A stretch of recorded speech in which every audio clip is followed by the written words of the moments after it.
नमस्कार दोस्तों, कैसे हैं आप सब। मैं विवेक रुद्र आप सभी का स्वागत करता हूं। मैं आपके साथ लगातार लाइव आ रहा हूं इस बीच, और मेरे लाइव आने का मोटिव बस इतना सा है कि आपको कैसे एग्जाम के पॉइंट ऑफ व्यू से बेहतर तरीके से आपको मैं तैयार कर सकूं। कौन सी ऐसी छोटी छोटी सी बातें हैं जिनको मैं आपके सामने प्रेजेंट कर सकूं, जो शायद आपकी तैयारी की प्रक्रिया में, लगातार एग्जाम देने की प्रक्रिया में, टेस्ट देने की प्रक्रिया में छूट जाती हैं, या किसी कारणवश से आप बच निकलते हैं। उन चीज़ों को आपके सामने प्रेजेंट करूं, और उन चीज़ों को, उन छोटी छोटी गलतियों को आप दूर करिए, और दूर करते हुए अपने एग्जाम को कैसे बेहतर कर सकें, उसमें कैसे अच्छे नंबर गेन सकें, और कैसे प्री को पहले अटेम्प्ट में क्लियर किया जा सके, इसको लेकर के मैं लगातार आपसे बात कर रहा हूं। उस सीरीज की आज 7वीं क्लास है। पिछली सारी क्लास को देखने के लिए आप हमारे YouTube channel Vivek Rudra from Lucknow पे जाकर देख सकते हैं। आज हम आपके साथ डिस्कस करने वाले हैं बीओ प्री 2019 के प्री का ये पेपर जो 16 अगस्त को हुआ है। लेकिन अब सवाल ये आता है कि 16 अगस्त को 2019 का बीओ प्री का पेपर हो चुका है, उसकी आंसर शीट भी आ चुकी है, तो इसको डिस्कस करने का पीछे मोटिव क्या है। तो सबसे पहले ये जान लेना जरूरी है कि आखिर इसको लेकर के मैं लाइव क्यों आया हूं। तो मेरा मोटिव क्लियर है। मैं इस मुद्दे को लेकर के 2 पॉइंट ऑफ व्यू से आपके सामने आज प्रेजेंट हुआ हूं। 2 मोटिव है मेरा इसको डिस्कस करने का। मेरा मोटिव बिल्कुल ये नहीं है कि मैं इस पेपर को डिस्कस करके आपको ये बताना चाहता हूं कितने क्वेश्चन आपके सही हैं कितने गलत। ना तो मेरा मोटिव ये है कि मैं कट ऑफ जारी करना चाह रहा हूं। मेरा 2 मोटिव है बड़ा क्लियर सा, वो मैं आपको बता दूं। अब देखिए, बीओ एग्जाम है, ब्लॉक एजुकेशन ऑफिसर। इस एग्जाम को कराने वाली बॉडी कौन सी है, तो आप देखेंगे UP PSC, Uttar Pradesh public service commission, जिसको आप सिंपल भाषा में पीसीएस बोलते हैं। ये यूपीपीएससी है जिसने बीईओ के एग्जाम को कंडक्ट करवाया। बीईओ का एग्जाम हुआ, इसमें एक पेपर हुआ जीएस का, इसमें कुल 120 क्वेश्चंस रहे। इस 120 क्वेश्चंस में 3 पोर्शन में क्वेश्चन पूछे गए आपके। पहले पोर्शन में जीएस का रहा, दूसरे पोर्शन में जो आपके क्वेश्चन पूछे गए वो रीजनिंग के थे, और तीसरे पोर्शन में जो क्वेश्चन पूछे गए वो मैथ के थे। ये दोनों पोर्शन को अभी हम छोड़ देते हैं, जीएस की बात करते हैं। अब आप ध्यान दीजिए कि 11 अक्टूबर को एक एग्जाम और होने वाला है। 11 अक्टूबर 2020 को एक और प्री का एग्जाम होने वाला है, और वो है पीसीएस प्री 2020। 11 अक्टूबर को एक और एग्जाम होगा प्री का, वो है पीसीएस प्री 2020। और इस पीसीएस प्री 2020 के एग्जाम को कंडक्ट कराने वाली बॉडी भी कौन है, UPPSC, Uttar Pradesh public service commission. अब आप शायद मेरा पहला मोटिव समझ गए होंगे। एक एग्जाम अभी हाल फिलहाल में हो चुका, वो भी प्री का एग्जाम था, उसमें भी जीएस को क्वेश्चन आए, और उसको भी ऑर्गेनाइज कराने वाली बॉडी कौन सी है, UPPCS, Uttar Pradesh public service commission. एक एग्जाम 11 अक्टूबर को होने वाला है, उसमें भी जीएस के क्वेश्चंस आने वाले हैं, उसको भी कंडक्ट कराने वाली बॉडी कौन सी है, Uttar Pradesh public service commission. तो अब आप मोटिव समझ गए होंगे कि मेरा यहां आने का मोटिव यह है कि मैं आपको यह बता सकूं कि इस बीईओ के पेपर में किस तरीके से स्टैंडर्ड रखा आयोग ने, किस तरीके से क्वेश्चन पूछा, क्वेश्चन पूछने का नेचर क्या था, किन क्वेश्चनों की संख्या ज्यादा थी, क्वेश्चन टफ थे या क्वेश्चन आसान थे, ऑप्शंस के हिसाब से टफ थे, कैसे थे। इन सारे मुद्दों को लेकर के मैं इस डिस्कशन के माध्यम से उन बच्चों को जो पीसीएस प्री देने जा रहे हैं 11 अक्टूबर को, और आईएएस के लिए जो 4 अक्टूबर को देने जा रहे हैं, दोनों बच्चों के लिए मैं इस पैरामीटर को दिखा करके उनके सामने एक लाइन ड्रा कर सकूं कि आपको अपनी तैयारी को इसके ऊपर ही ले जाना है, और आप इस पेपर के माध्यम से अपने पैरामीटर को सेट करिए और अपनी तैयारी में उन चीजों को और तरीके से जोड़िए, उन चीजों को और बेहतर तरीके से अटैच करिए, जिसमें शायद आपके सामने भी धुंधली सी तस्वीर थी। चाहे वो तस्वीर धुंधली इसलिए रही हो कि लॉकडाउन का पीरियड था, चाहे धुंधली इसलिए रही हो कि एग्जाम किस तरीके से होंगे, क्या एग्जाम हो भी पाएगा या नहीं, इन सारे चीजों को लेकर के स्पष्टता नहीं थी। इन सारे मुद्दों को इस एग्जाम ने डिनाई कर दिया, और ये एग्जाम इस बात का प्रूफ है कि आपका पीसीएस का एग्जाम और आईएएस का एग्जाम दोनों होने वाला है। बिल्कुल होगा, इसको लेकर आप तैयार रहें, इसको पैरामीटर बनाएं, और आप बिल्कुल तैयार होंगे। लगातार टेस्ट भी दे रहे होंगे, सब कुछ तैयारी कंप्लीट हो चुकी होगी, लेकिन ये पेपर आपको ये बता देगा कि कहां अभी थोड़ी सी चूक बाकी है, क्या आयोग चाह रहा है, आयोग का मोटिव क्या है, आयोग के क्वेश्चंस क्या हैं, आयोग का जो नेचर ऑफ क्वेश्चन है वो किस तरह चेंज हुआ इस लॉकडाउन पीरियड में, पेपर में क्वेश्चंस किस तरीके का आए हैं सब्जेक्ट वाइज, इसको लेकर के आप अपनी स्ट्रेटजी को बना सकें। इसको लेकर के मैंने ये पहला मोटिव तो मेरा यह था जिसको मैं आपको डिस्कस कर सकूं, क्योंकि आप ये चीज बहुत अच्छे तरीके से जानिए। अगर मुझसे आप कहेंगे कि सर आप ये बताइए कि बीईओ और पीसीएस प्री के एग्जाम के पैरामीटर में क्या डिफरेंस है, तो मैं आपसे कहूंगा कि PCS pre is greater than BEO pre. मतलब क्या है, सेम बॉडी है जिसने बीईओ का एग्जाम कंडक्ट करवाया है, सेम बॉडी जो पीसीएस का एग्जाम कंडक्ट कराने वाली है। आप इसको पैरामीटर बनाइए, क्योंकि अगला जो एग्जाम है उसका जो पेपर होगा इस पैरामीटर से ऊपर ही आने वाला, उससे नीचे नहीं आने वाला है। पहला मोटिव तो मेरा यह था कि मैं आपको आकर के बता सकूं कि क्यों मैं इस पेपर को लेकर के लाइव आया हूं।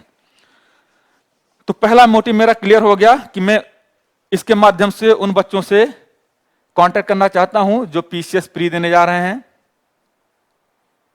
2020। दूसरा मोटिव मेरा यह है कि बीईओ का एग्जाम अभी हुआ है, इसके बाद इसका मेंस का एग्जाम है, इसके बाद इसका मेंस का एग्जाम है। मेंस के एग्जाम में आपके कुल 2 पेपर होने हैं। मेंस के एग्जाम में कुल आपके 2 पेपर होने हैं। पहला पेपर आपका जीएस का है, दूसरा पेपर आपके हिंदी और एसए का है। तो बीईओ का दिसंबर में मेंस है, इस मेंस में 2 पेपर आपके हैं, पहला जीएस का है, दूसरा हिंदी का है। जीएस में कुल 40 क्वेश्चंस आने हैं और ये डिस्क्रिप्टिव होगा, या आप इसको कह सकते हैं सब्जेक्टिव होगा, ऑब्जेक्टिव नहीं। मतलब इसमें आपको आंसर को लिखना होगा। 40 क्वेश्चंस आने हैं जिसको इन्होंने 3 पैरामीटर में बांट रखा है। 20 क्वेश्चंस ऐसे आएंगे जो 2 नंबर के होंगे और 25 वर्ड के होंगे। 10 क्वेश्चंस ऐसे होंगे जो 6 नंबर के होंगे और 50 वर्ड के होंगे, और 10 क्वेश्चंस ऐसे होंगे जो 10 नंबर के होंगे और ये 125 वर्ड के होंगे। ये आपके मेंस में जीएस में आने वाले हैं। और जीएस में जो वहां बीईओ पेपर जो मेंस इस बार देने जा रहे हैं बच्चे, उनको ये पता होगा कि जीएस का जो सिलेबस है, इन्होंने जीएस के सिलेबस में पूरा का पूरा वही सिलेबस दे दिया है जो यूपी पीसीएस का प्री मेंस का सिलेबस है। बस फर्क सिर्फ इतना सा है कि यहाँ 4 पेपर जीएस के होते हैं, यहाँ 1 पेपर जीएस का होगा। और ये पुराना मॉडल है, ओल्ड मॉडल है यूपी पीसीएस मेंस का। तो यूपी पीसीएस मेंस का जो ओल्ड मॉडल है उसी को उन्होंने आधार बना करके जीएस का मेंस कराएंगे बीईओ का। तो आज मोटिव मेरा आने का यह भी है कि बीईओ के पेपर के प्री के पेपर को एनालाइज करके मैं बीईओ मेंस देने जा रहे बच्चों को इस बात के लिए तैयार कर दूं कि प्री में जब इस तरह के पेपर आपके सामने आए हैं, प्री में जब सब्जेक्ट से इस लेवल के क्वेश्चन बने हैं, तो मेंस में भी लेवल क्वेश्चन का क्या होगा, आपको किस हिसाब से मेंस को तैयार करना है, किस हिसाब से आपको उसको आंसर राइटिंग करनी है, किस हिसाब से हिंदी तैयार करनी है, किस हिसाब से एस्से तैयार करना है। इन पोर्शन को भी मैं आज आपको सामने एक लाइन बना सकूं, एक दृश्य दिखा सकूं कि आपको अपनी मेंस की तैयारी को लेकर के कैसे बात करनी है, और इन मेंस की तैयारी को लेकर के क्या स्ट्रक्चर होगा, मेंस का बैच कैसे चलेगा, इन सारे मुद्दों पे भूमि एजुकेशन पैनल पे आप जाकर के सर्च करेंगे तो वहां आपको पूरा का पूरा चैनल दिखाई पड़ जाएगा। क्योंकि भूमि एजुकेशन ने बीईओ मेंस को लेकर के एक क्रैश कोर्स स्टार्ट किया है, जिसकी पूरी डिस्क्रिप्शन से आपको एक टेलीग्राम चैनल है जिसको आप ज्वाइन करें, और उस टेलीग्राम चैनल पे आपको पूरा BHOOMI भूमि BEO भूमि BEO टेलीग्राम चैनल है, जिस पे जाकर के आप अपने आप को ज्वाइन करिए। इस चैनल पे ज्वाइन करने का जो आपको फायदा होने वाला है वो फायदा क्या है मैं आपको बता दूं। पहला फायदा तो इस पे ये होने वाला है कि यहां आपको जो बीईओ मेंस देने जा रहे हैं बच्चे, जो बीईओ मेंस बच्चे देने जा रहे हैं, उनको इस चैनल पे फ्री में स्टडी मटेरियल मिलने वाला है। दूसरा, इस चैनल के माध्यम से भूमि एजुकेशन ऑनलाइन प्लेटफॉर्म के माध्यम पे आकर के इस बीईओ टेलीग्राम आईडी के माध्यम से टेस्ट सीरीज चला रही है बीईओ मेंस की, जिसमें कुल 14 टेस्ट आपको प्रोवाइड करेंगे, जिसमें से 10 टेस्ट आपके होंगे जीएस के और 4 टेस्ट आपके होंगे हिंदी और एसए के। और ये पूरे के पूरे जो 14 टेस्ट हैं, ये आपको पूरा का पूरा 14 टेस्ट फ्री में मिलेगा। और तीसरा जो फायदा आपको होने वाला है वो फायदा होने वाला ये है कि जो भी क्लास लेक्चर आपको अनपेड होंगे, वो अनपेड क्लास लेक्चर इसी टेलीग्राम आईडी पे पोस्ट किए जाएंगे आपको मेंस को लेकर के। तो आप भूमि बीईओ के चैनल पे, टेलीग्राम चैनल पे अपने आप को ज्वाइन करिए। जो भी बच्चे मेंस देने जा रहे हैं वो इसको ज्वाइन करें, निस्संदेह उनको फायदा होने वाला है। तो आज मेरा यहाँ इस पेपर को लेके आने का जो पहला उद्देश्य था वो पीसीएस प्री 2020 के लिए टारगेट करना था। दूसरा जो उद्देश्य था वो बीईओ मेंस जो दिसंबर में है इसको टारगेट करने को लेके था। अब मैं इस पेपर को एनालिसिस करूंगा। इस एनालिसिस के माध्यम से हम लोग देखेंगे कि क्या नेचर ऑफ क्वेश्चंस रहा है, किस तरीके के क्वेश्चंस, कितने क्वेश्चंस आए हैं, क्वेश्चन टफ कैसे बने हैं। क्योंकि अभी आप देखिए कहा जा रहा है कि बीओ का जो पेपर हुआ है आयोग ने लिया है, बहुत ही टफ पेपर आया है। तो टफ पेपर कैसे बना, तो हम यहां ये देखेंगे कि क्वेश्चन को टफ कैसे बनाया जाता है और उस टफ क्वेश्चन को करने का मेथड क्या है, कि क्वेश्चन कितने भी टफ आपके सामने क्यों ना आ जाएं, उसको हम कैसे टैकल कर सकते हैं।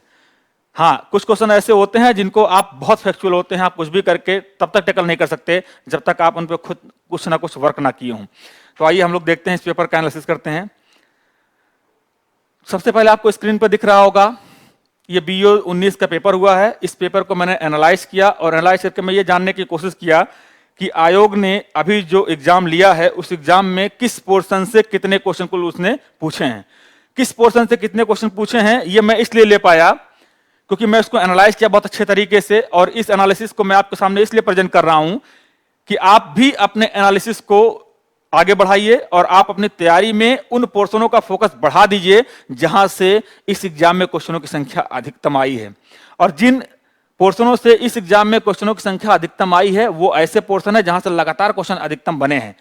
और अभी हाल फिलहाल में 2 महीना बाद आपका एग्जाम होने वाला है, 1 महीना बाद एग्जाम होने वाला है और 10 दिन पहले एग्जाम हुआ है। एग्जाम सेम बॉडी कंडक्ट करवाई है। अगर उस बॉडी ने किसी सेगमेंट पे अपने जोर को ज्यादा दिया है, किसी सेगमेंट में अपने फोकस एरिया को ज्यादा बढ़ाया है, तो आने वाले प्री के एग्जाम में भी वो अपने फोकस एरिया को वहीं उसी के पैरामीटर के आसपास घुमाएगी। तो आपको इसको लेकर के तैयार रहना है। तो हम आपके सामने हमने कुल 10 कैटेगरी में इसको बांटा हुआ है सब्जेक्ट वाइज, और हम इसमें बताएंगे किस सब्जेक्ट में कितने क्वेश्चन इस पेपर में पूछे गए। तो कुल 120 क्वेश्चन आपसे पूछे गए। मैंने कहा जीएस में कुल 120 क्वेश्चन पूछे गए, जिसमें से साइंस में से कुल 5 क्वेश्चन पूछे गए। साइंस से आपके सामने कुल 5 क्वेश्चन पूछे गए। और सबसे बड़ी बात देखिए, सबसे बड़ी बात देखिए कि ये जो 5 क्वेश्चन आपको पूछे गए, ये 5 क्वेश्चन पूरा का पूरा करंट से अप्लाइड क्वेश्चन थे।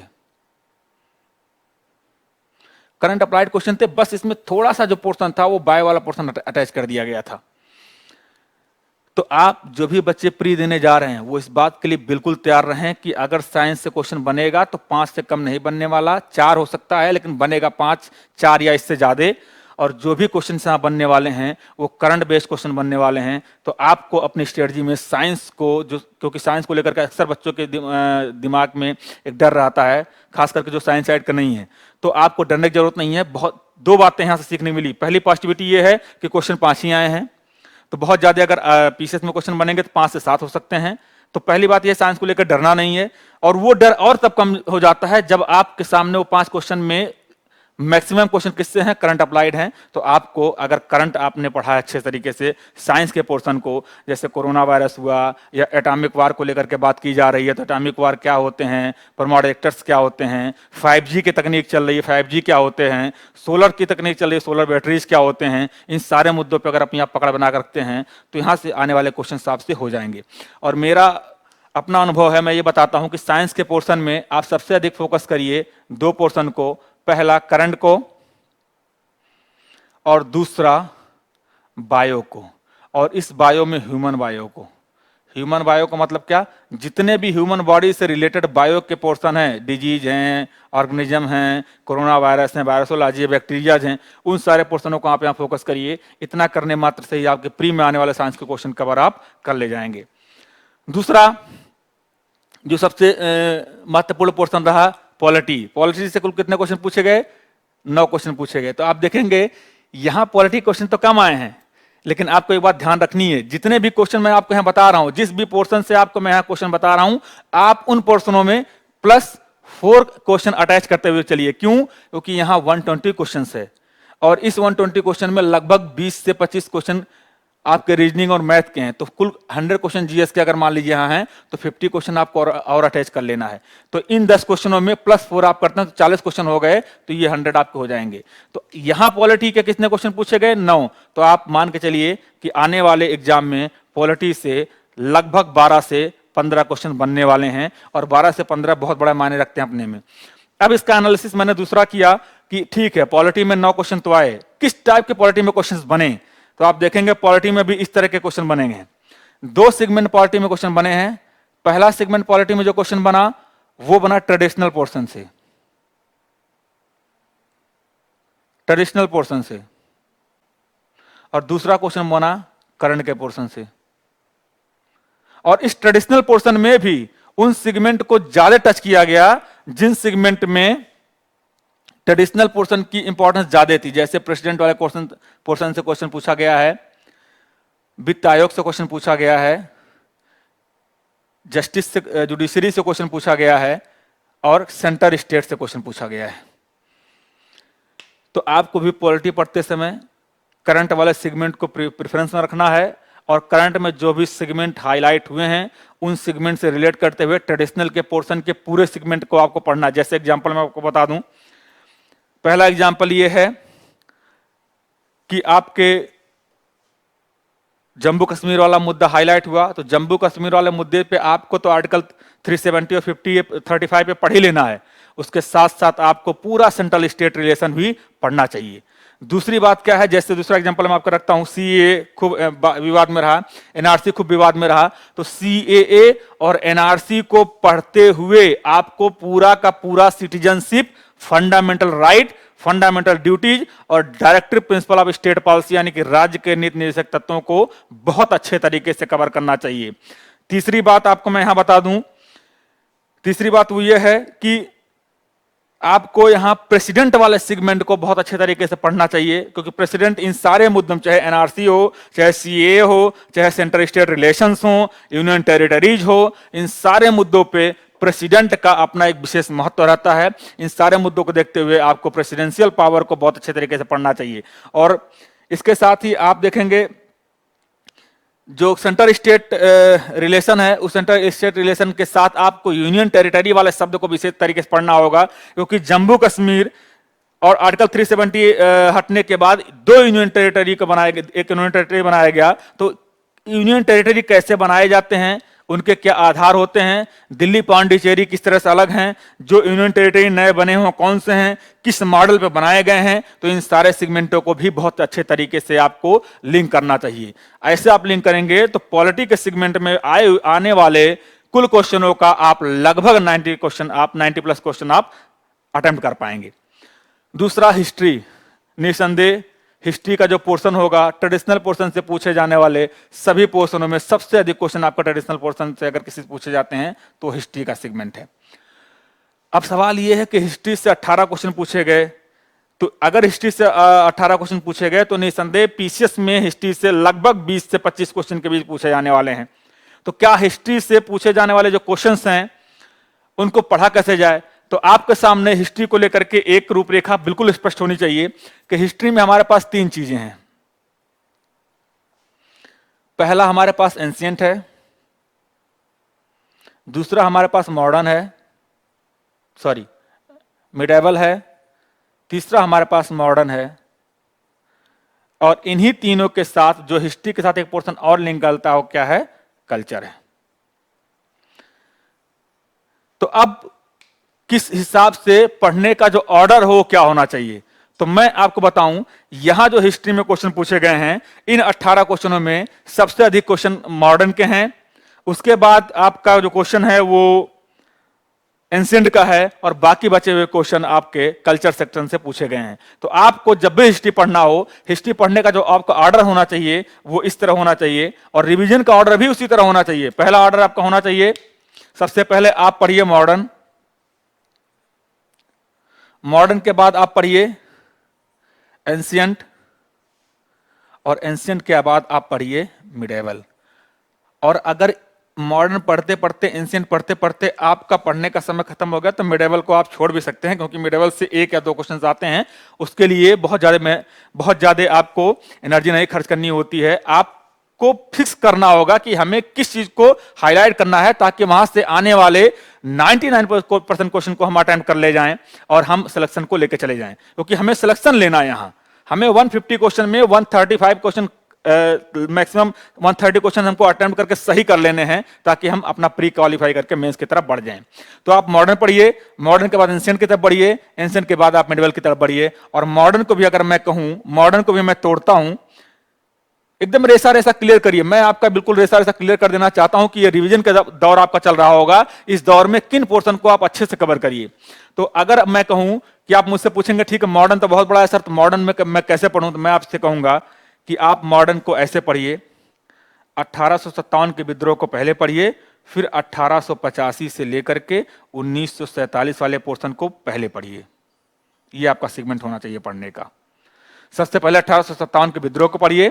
1857 के विद्रोह को पढ़ने के बाद आप सीधे आइए 1885 कांग्रेस की स्थापना से लेकर के और देश की आजादी 1947 तक का पहले सेगमेंट आपको पहले पढ़ना चाहिए। जब इतना कवर हो जाए, इतना कवर होने, इतना रिवीजन होने के बाद समय बचे, फिर आपको 1757 से 1757 की तरफ लौटना। अब फिर आप टुकड़ों में पढ़िए, 1757 पढ़िए, 1764 पढ़िए, सामाजिक धार्मिक सुधार आंदोलन पढ़ लीजिए, धार्मिक सुधार आंदोलन पढ़ लीजिए, बस और छोड़ दीजिए। इतना पढ़ने से ही आपका मॉडर्न से आने वाले क्वेश्चन का 99% अटेम्प्ट हो जाएगा। उसके बाद आप एंशिएंट मिडिवल की तरफ बढ़ जाइए।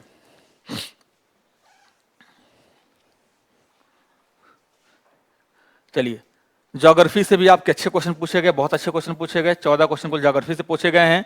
और ज्योग्राफी से पूछे जाने वाले क्वेश्चनों में अगर मैं आपको वेरिएशन देखूं तो यहां वेरिएशन दो टाइप से है, वर्ल्ड ज्योग्राफी और आपका इंडियन ज्योग्राफी।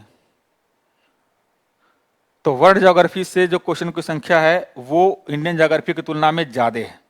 वर्ल्ड ज्योग्राफी में जैसे क्लाइमेट से क्वेश्चन हैं, जैसे साइक्लोन से क्वेश्चन है, एंटी साइक्लोन से क्वेश्चन है, और मृदा से क्वेश्चन हैं, वनस्पतियों से क्वेश्चन है, संसाधनों से क्वेश्चन हैं, और एक क्वेश्चन आपका बहुत फैक्चुअल पूछा गया है, हालांकि वो रिपीटेड क्वेश्चन है, पीसीएस में कई बार रिपीट किया जा चुका है। और वो क्वेश्चन कौन सा है? वो क्वेश्चन है कि जापान के द्वीपों को अरेंजमेंट पूछा गया है।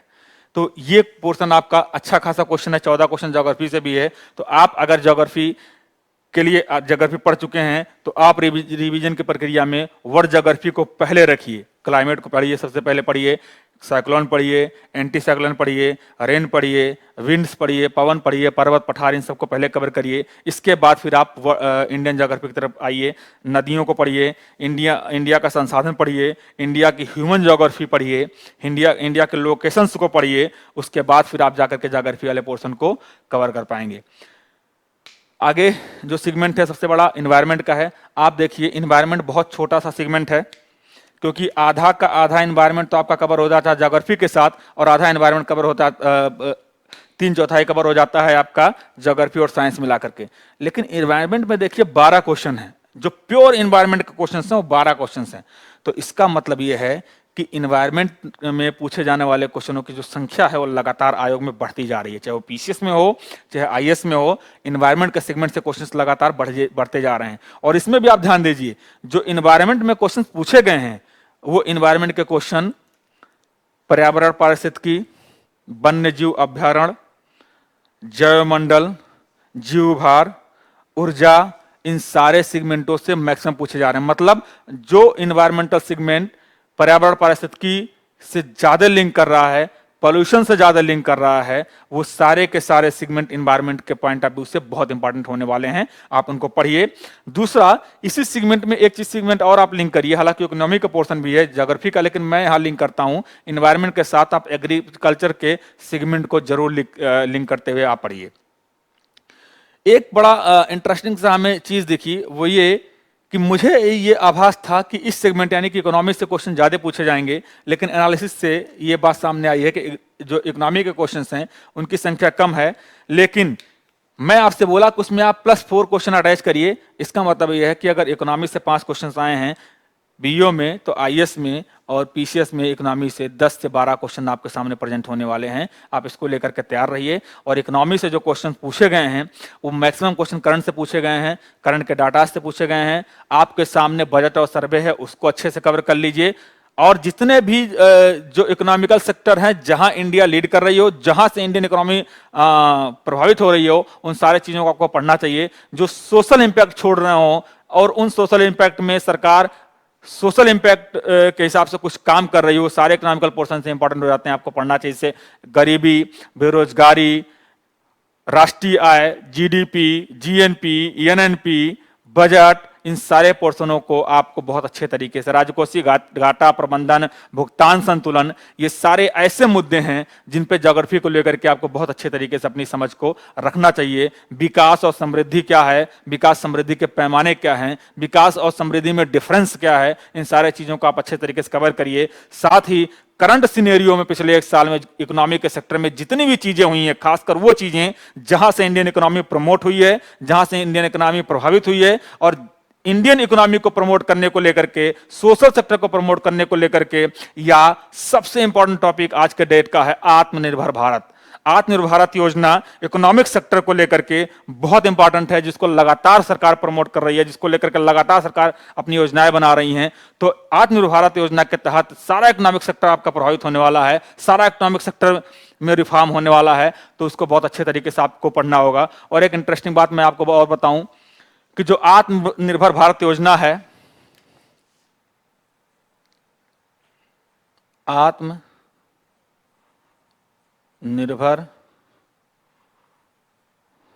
भारत अभियान, ये जो आत्मनिर्भर भारत अभियान है, ये अपने आप में जब आप इसको पढ़ेंगे तो ये कुल 6 योजनाओं को मिलाकर के लगभग 115 या 153 के करीब योजनाएं सरकार ने यहाँ रेगुलेट किया है। और उन योजनाओं को अगर आप पढ़ना स्टार्ट करेंगे, उन सेगमेंट को आप पढ़ना स्टार्ट करेंगे, तो आपका इकोनॉमी का सेक्टर पूरी तरीके से कवर हो जाएगा, करंट सिनेरियो को लेकर के और ट्रेडिशनल पोर्शन को लेकर के। और इसको पढ़ने को लेकर के आप एक चीज कर सकते हैं, मैंने इस सेगमेंट पे कुल 6 वीडियो 6 लेक्चर आपके साथ कवर किए हैं। इन 6 लेक्चर में आप देख सकते हैं, मेरा यूट्यूब चैनल है विवेक रुद्रा फ्रॉम लखनऊ। विवेक रुद्रा फ्रॉम लखनऊ हमारा यूट्यूब चैनल है। इस यूट्यूब चैनल पर जाकर के इस आत्मनिर्भर भारत अभियान के कुल 6 पार्ट में मैंने उसको बहुत अच्छे तरीके से कवर किया हुआ है। आप यहां से जाकर के उसको पढ़ सकते हैं। इसके साथ ही आपको एक योजना भी पिछले लास्ट आई थी, वो आत्मनिर्भर भारत अभियान पे ही पूरी की पूरी योजना आई है। तो वो योजना, उस योजना के साथ इस 6 लेक्चर को अगर आप पढ़ते हैं तो आप प्री से लेकर के मेंस तक पूरा आत्मनिर्भर भारत योजना के साथ साथ इस इकोनॉमिक सेक्टर को कवर कर पाएंगे। साथ ही जितने भी इकोनॉमिक सेक्टर में रिफॉर्म हुए हैं आपको पीआईबी पे मिल जाएंगे, कहीं भी मिल जाएंगे, वहां से भी आप पढ़ सकते हैं। लेकिन अब आपके पास समय पढ़ने का नहीं है, तो आप जो इसका मैगजीन आई है योजना, उसको आप पढ़ लीजिए। साथ में ये हमारा YouTube channel Vivek Rudra from Lucknow पे जाकर के आप इस लेक्चर को देख करके अपने आत्मनिर्भर भारत योजना अभियान को कवर कर सकते हैं। और वहां पढ़ाते समय मैंने उन सेगमेंट को बहुत अच्छे से आपको कवर कराया है। मुद्रा बैंकिंग भी वहां मैंने बहुत अच्छे तरीके से कवर करा दिया है। तो इसी योजना के माध्यम से मैं इकोनॉमिक के सेक्शन को अच्छे तरीके से कवर किया हूं। आप इसको वहां जाकर के कवर कर सकते हैं। दूसरा, ये बड़ा इंटरेस्टिंग है, पॉपुलेशन एंड अर्बनाइजेशन। यूपीएससी में तो 1-2 क्वेश्चंस आते हैं, लेकिन पीसीएस में यहाँ से अच्छे क्वेश्चन आते हैं। उसका नमूना आप यहाँ देख सकते हैं कि पॉपुलेशन और अर्बनाइजेशन से कुल 5 क्वेश्चन पूछे गए हैं। और इन 5 क्वेश्चन में 3 क्वेश्चन डाटा के हैं, 2 क्वेश्चन कॉन्सेप्चुअल टाइप के हैं। तो पीसीएस में भी आपको यहाँ से लगभग +2 क्वेश्चन, मतलब 7 से 10 क्वेश्चन आपको पॉपुलेशन और अर्बनाइजेशन से यहाँ आने वाले हैं। दूसरा, मैं अभी इसको हटा देता हूं, रीजनिंग और मिसलेनियस को हम हटा देते हैं, क्योंकि ये सीसेट का पोर्शन में नहीं देखना। लास्ट और सबसे मोस्ट इंपॉर्टेंट टॉपिक वो है करंट। करंट से कुल 23 क्वेश्चन पूछे गए हैं। करंट से कुल 23 क्वेश्चन पूछे गए हैं, और ये 23 क्वेश्चन ऐसे हैं जिन पे आप अगर अपनी हल्की सी भी समझ रखते हैं, अपने आप को हल्का सा भी अवेयर करते हैं, अगर आपने 1 साल में अपने आप को हल्का सा भी अवेयर रखा है, अपने आसपास की होने वाली घटनाओं पे अपनी निगाह रखी है, पेपर पे अपनी पकड़ बना कर रखी है, कोई भी एक मैगजीन पढ़ते रहे होंगे, तो मैं दावा करता हूं कि ये 23 के 23 क्वेश्चन आपके सामने से गुजरे होंगे। इन 23 के 23 क्वेश्चनों को आप सॉल्व कर पाएंगे। ये वैसे क्वेश्चन से 23 पूछे गए हैं जहां से इंडिया का पूरा सेक्टर लीड कर रहा है, जहां से इंडिया का पूरा सेक्टर कनेक्ट कर रहा हो। तो अगर यहां 23 क्वेश्चन है तो आप ये मान के चलिए कि पीसीएस में लगभग 30 से 35 और आईएएस में भी लगभग 30 से 35 क्वेश्चन करंट से आने वाले हैं। इसको लेकर के आप बिल्कुल तैयार रहिए। अब आप ये देख लीजिए, इन पेपरों को मिला करके स्ट्रक्चर करके कहीं से भी आप डाउनलोड कर लीजिए। अगर आपको नहीं मिलता है तो आप हमारे टेलीग्राम चैनल भूमि एजुकेशन सॉरी, आप हमारे टेलीग्राम चैनल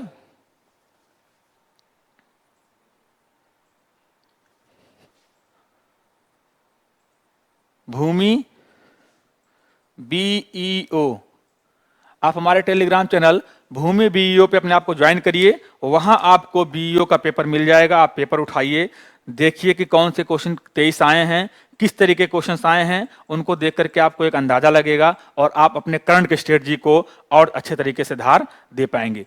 तो पहला जो काम हमारा था कि एनालिसिस करना, वो मैंने आपके सामने 120 क्वेश्चन के एनालिसिस कर दिया और आपको हमने बता दिया कि किस तरीके से क्वेश्चन आने वाले हैं।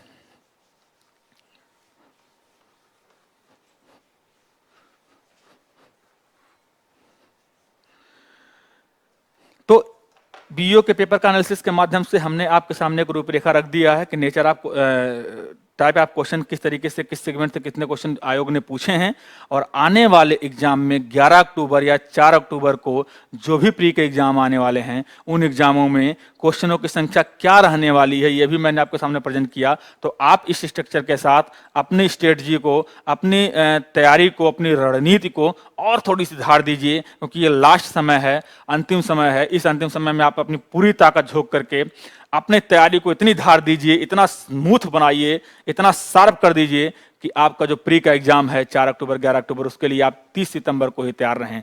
मिलते हैं इस एनालिसिस की अगली सीरीज में कल, और कल हम डिस्कस करेंगे कि क्यों कहा जा रहा है कि ये पेपर टफ है। क्योंकि अगर हम ये जान गए कि आयोग ने पेपर को टफ किस टाइप से बनाया है, पेपर को टफ बनाने के पीछे को उसका मोड क्या है, अगर ये तैयार हो जाता है तो हम पीसीएस के पेपर को कवर कर पाएंगे। और कल इसके साथ हम देखेंगे कि 2 सेगमेंट पीसीएस ने चेंज किया है। नेचर क्वेश्चन ऑफ नेचर पूछने का जो तरीका उसने चेंज किया है। 2 ऐसे सेगमेंट हैं जिसने उसने अपने आप को क्वेश्चन की संख्या बढ़ाई है, और ये हम स्टूडेंट अक्सर यहाँ मात खा जाते हैं। बहुत सारे स्टूडेंट हैं इन सेगमेंटों पे मात खा जाते हैं। वो 2 नए सेगमेंट कौन सा है, मिलते हैं कल के क्लास में। तब तक के लिए आप अपनी क्यूरियोसिटी को बनाए रखिए कि वो सेगमेंट कौन से ऐसे हो सकते हैं। धन्यवाद, मिलते हैं कल की क्लास में।